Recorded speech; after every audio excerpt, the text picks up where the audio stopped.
Abay, dapat palang alagaan po natin ang ating mga likuran para maiwasan syempre yung iba't ibang sakit tulad ng slip disc. Pero ito po mga ka-RSP. Ang paglalakbay ng sining mula local hanggang international exhibition ay nagdudulot hindi lamang ng pag-unlad sa larangan ng sining, kundi pati na rin sa pagpapalalim sa ugnayan at pagkakaunawaan ng mga tao sa iba't ibang dako ng mundo. Kung kaya't kaugnay niya na isang international art exhibit ang ipinagmamalaki ng Simeo, The White Room Gallery, na gaganapin sa Milan, Italy. Let's all watch this. La Mia Mente in Europa. Ito ang pinagmamalaki ngayong first international art exhibit ng White Room Gallery na magdadala ng mga resident Simeo Inotech artists sa Milan, Italy.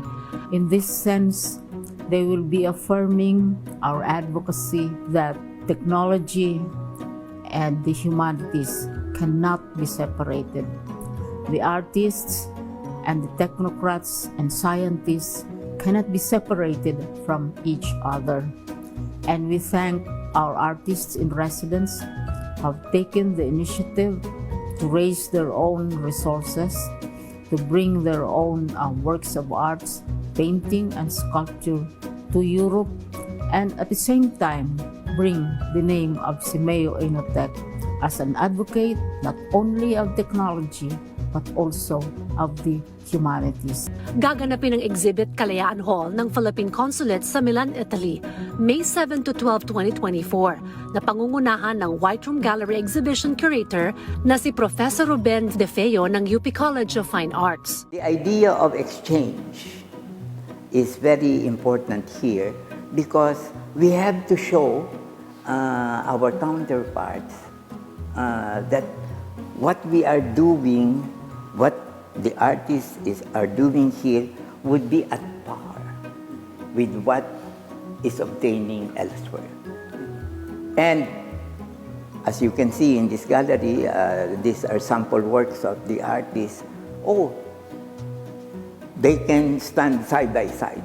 Love. Ito yung talagang gusto ko na makagawa ng obra na isang makakapagpakita ng isang magandang memorya na hindi pwedeng ikumpara sa iba. Parang ito, parang pininta ko ang puso ko na makikita ng mga susunod na henerasyon. Yun yung kikita ka ng malaki, gano'n. Pero para sa akin, hindi naman siguro importante yung kikita ka ng malaki basta gusto mo yung ginagawa mo.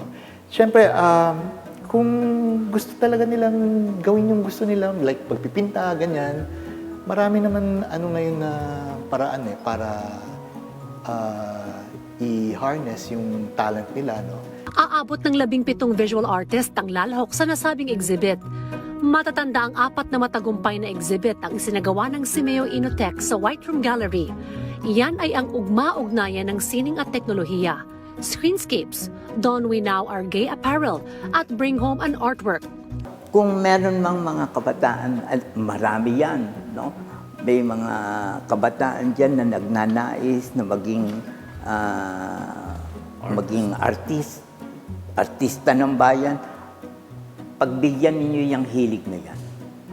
We would like to extend our congratulations, our joy, and our pride on the projected trip of our artists in residence who are flying to Milan and other parts of Europe to participate in a gallery, to participate in the display of their works.